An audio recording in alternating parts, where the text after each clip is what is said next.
definitely have like a lot of stuff covered. Like you have Samus if you want to go for the more zoner game, or kind of like play long. Cloud if you just want to turn your brain off, Ooga Booga, smack stuff, and then Mewtwo if you want the worst of both worlds. Yeah. I say that out of love though. Mewtwo is such a fun character. I just wish he was at least half as good as he was in Smash 4. Yeah, it's just like not really having good disjoints or like really credible frame traps. It looks like we're getting Moony the Inkling from what I've seen. Somebody I did go to a fusion warp zone. Um, definitely looks to be kind of like maybe not in region, but very close to region. Yeah. Yeah. Yeah, Inkling, speaking of, the meta being solved, like at the beginning of Ultimate, the Inkling was a threat that you had to watch out for, yeah. But since then, with all the changes coming through with the patches, has not seen too much play recently. Like, only player that immediately comes to mind that's I think is still playing Inkling is Colorado 8. But Oh, yeah, that Colorado. yeah, I was gonna say I think they might have been working on some other characters as well. So yeah, sticking with the Inkling for this long, I do respect that because Inkling is a fun character regardless. But yeah, going up against the Samus here, Inkling's projectile game is not the best. Like technically you have some, but they're just not super duper strong, and Samus can break through a lot of them with a lot of hers. So it's going to be a real uphill battle for Moony, but it's been doing a pretty good job sticking to the task so far, getting the kill sparks there. And yeah, the second up air there, that is going to connect and take the kill. So Moony coming out here on top with this first stock. Yeah, yoBBi was taking this game when he was able to kind of hide under the platform and play a very protracted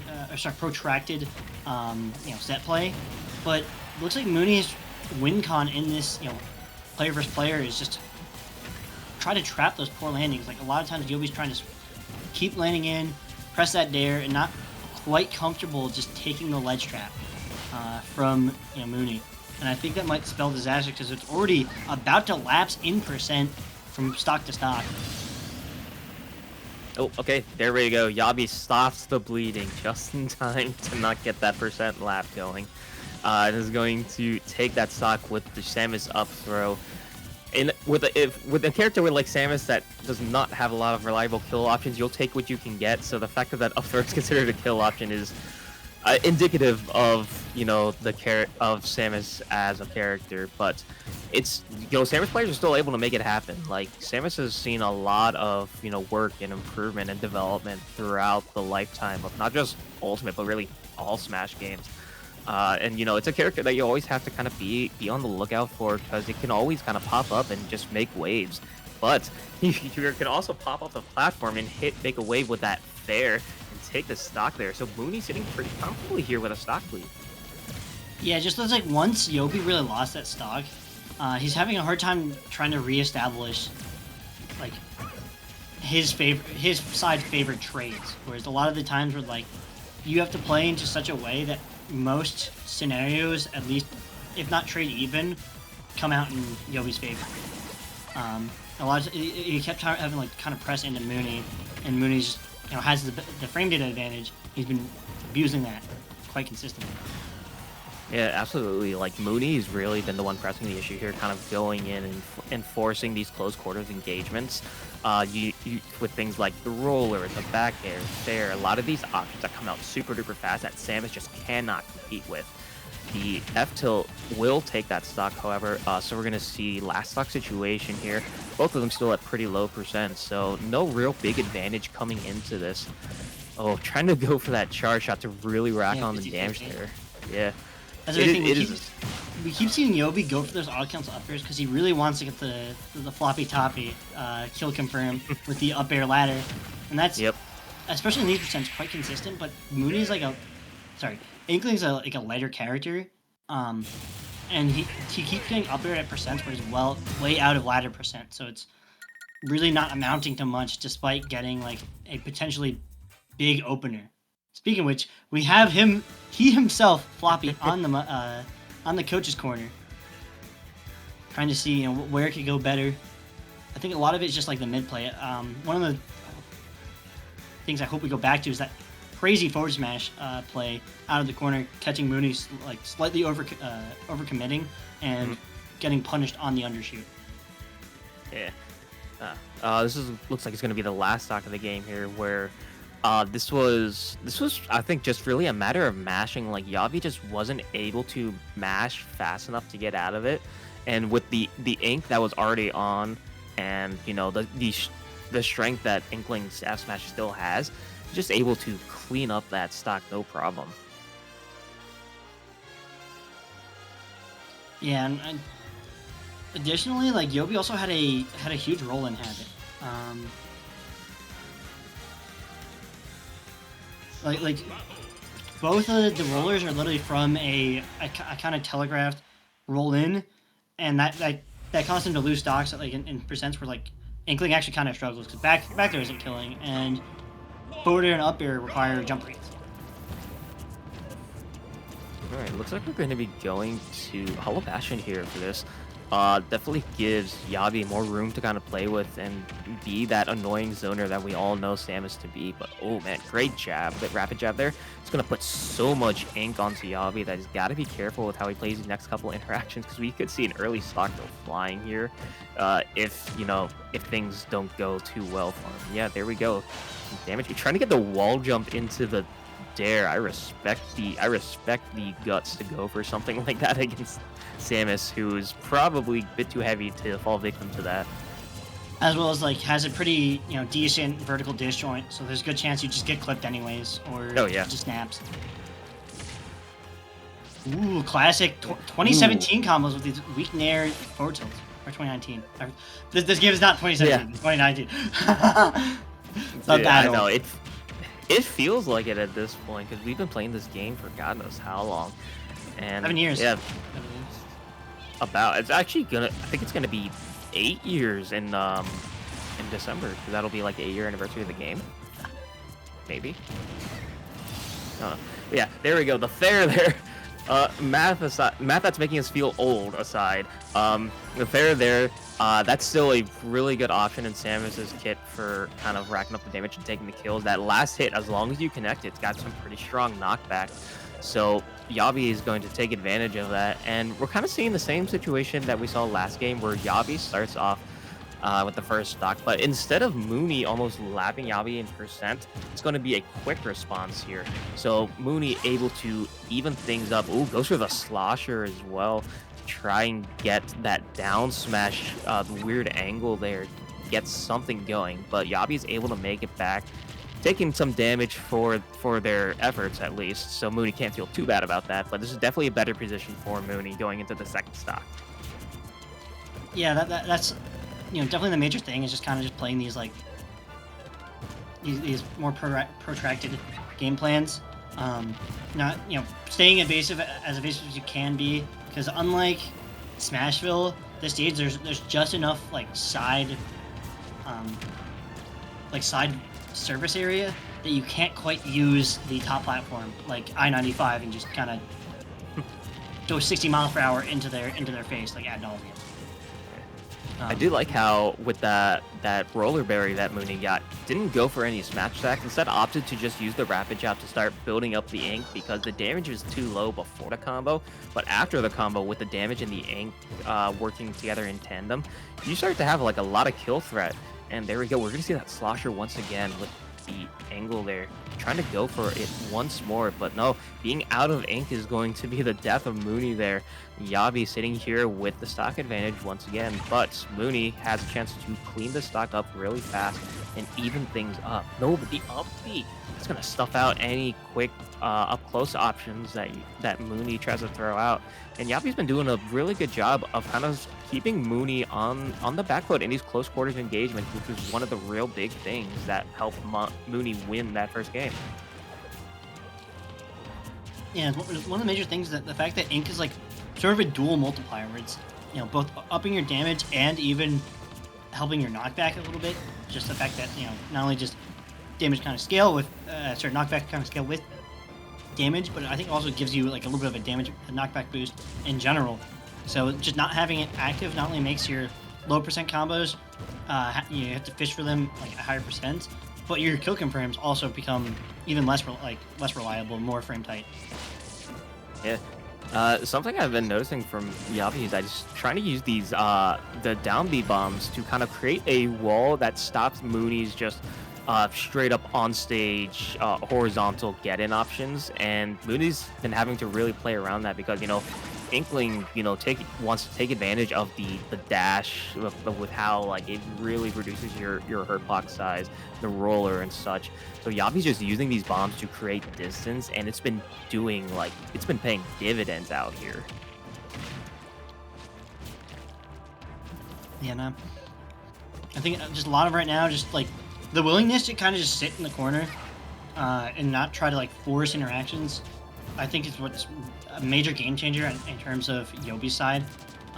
We're not really seeing him be put into these forced like tech chase 50-50s roller. When he is getting grabbed, he's doing the correct neutral air dodge, so Moony can't even chase off of it. And he's just taking like his small percent, because if you're a character with a kill throw, every percent matters, and you have 7 minutes to get that end game. Yeah. Oh, but the charge shot there is finally going to catch Moony. We saw a couple times yoBBi going for those ledge guards with the charge shot, and one of them finally ends up connecting with the percent that Moony's at. The kill is just so very likely. So all you need to do is hit one of them, and yoBBi finally connects with one, and that's going to take game number 2, sending us to a game 3 here. Yeah, that's what I want to see coming out from Moony. Is there's a lot of like stutter stepping, like doing like a dash yield, like wait, or like once he's in a corner poke, just use like one or two ticks of neutral B, just kind of push yoBBi away, and take him, especially when yoBBi doesn't have enough charge to really like throw out a threatening neutral B. Like in that scenario, he played a little too, center stage. And yoBBi was able to get such a high enough charge that he became threat. Whereas if Moony can kind of try to keep the charging and long distance plays to a minimum, I think that's where he kind of has been excelling and where he needs to excel in. Yeah, it looks like they're putting some thought into stage bans and picks going into game number 3 here, because we definitely saw the difference that the stage pick played. Looks like we're going to Battlefield here. Interesting choice. I think both of these characters like Battlefield about the same much, I would say. I mean, they both get ladders, but I feel like just like with how much easier Samus's ladders kill is a little bit Samus favored, despite the smaller stage surface area, meaning that she has to play more average interactions with Moony, as well as the long side blast zones, further accentuating her heavy weight and survivability. Yeah. Ooh, good start there. He's going to get that charge shot 50-50. yoBBi really racking on the damage here, looking to try to kind of get something akin to how game 1 started, but not let that lead slip away and keep the momentum up. So yoBBi just with a really great start here, 96% already in just 30 seconds of the start of this game. Now Moony's finally finding some purchase, some space to breathe, and the advantage here. Ooh, catches the up B with the up smash. Ooh, it's a rough choice there from Moony. You have to imagine that might have been like a misinput or something, maybe trying to go for roller instead. Yeah, and you're doing it out of a jump, so especially if you're a tap jumper, that's not the biggest leap of logic right there. But it looks like Moony not quite letting it, shake him, playing around that strong, really disjointed bear, and keeps getting upbeat out of shield. I think just the biggest thing is just like, I don't feel like he's getting his basing, but he's not comfortable in the exact timing that yoBBi wants to pick. Yeah. And that's one of the good things about Samus, because you have so much space to play with. You can be kind of flexible with your timings. You can go for those longer options like the Zair or the charge shot, or you could just do an up-close charge shot or anything like that. There's a lot of like space to play around with, and Moony on the Inkling, very very stubby hitboxes with these things. So you have to go for the close quarters options. And we're going to finally see Moony take that first stock there with the fair. Off stage, the Inkling tried and true. Now has got a bit of a mountain to climb here to try and take this second stock off of yoBBi without letting the damage get too high. Yeah, we're starting to see a little bit more of like, tomahawking and trying to bait out yoBBi's, anticipation. But the thing is, when you're already down like 100%, especially as like a lighter character, first, a zoner has no problem taking stocks at these ranges. You really have to just every time you get that corner scenario, you have to win it, or you're gonna be locked down. Like there's a really huge pressure. Oh, ledge chungus, okay. Trying to there's no ink here from fancy position options. Okay, there we go. The grab there, the up throw, sending clean straight off the top. But now that also means Moony gets a comeback, not just a fresh stock, but also a full tank of ink. So kind of the options that Moony wasn't able to play with towards the end of that stock there were back on the table for Moony. So just able to come off the platform swinging, really. It's looking a lot closer than the first two stocks we're playing. And now, finally, in a last stock scenario, the biggest thing is just watching those landing habits so you don't get preemptively upbeat and take that like 15-16%, because that's really what's keeping yoBBi in this game, is the fact that like up you overcommitted, and that's 15, 30, 45, and it just starts climbing every time you make that mistake. Yeah. Ooh, great spot dodge there. Is gonna dodge out from the grab. Get Moony the stage control here, just not letting up, just able to keep connecting. Oh, but the spike is not quite strong enough to put any threat onto Moony, but the pressure is enough that yoBBi can safely get back to stage, reset the neutral, try to find something of their own now. Ooh, the up B just barely clipping and is gonna get yoBBi some safe space. And now once again we see Moony with the ledge control here, but yoBBi trying to use these bombs to stall out as much as possible, try to get Moony to overcommit onto an option.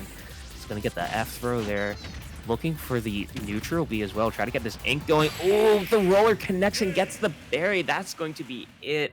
yoBBi goes flying off the side and Moony goes flying on in bracket.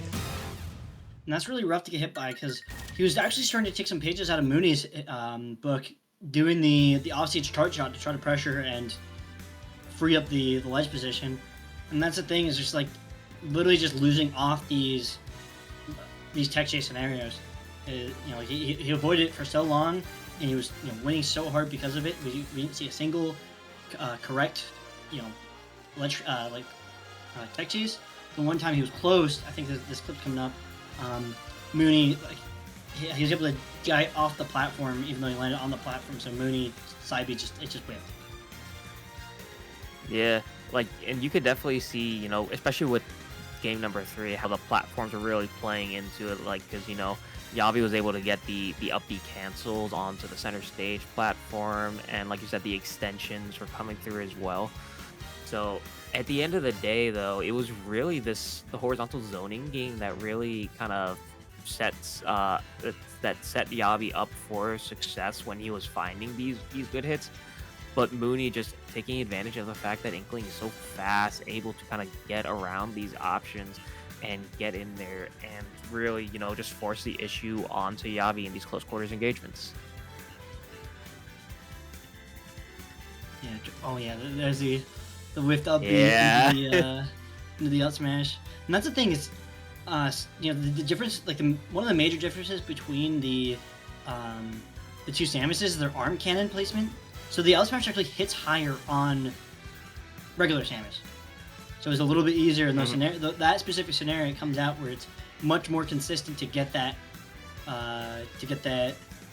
anti-air. Yeah, especially against a character like Inkling, who loves these air approaches, who's just kind of jumping around, trying to fish for these softer hit aerials to get something going. Just take through the advantage of the fast hitbox and the fact that they also doesn't send too far, so it's very easy to combo into. Yeah, that late hit in air is such a strong move for for combo resets, and just as we even saw it earlier.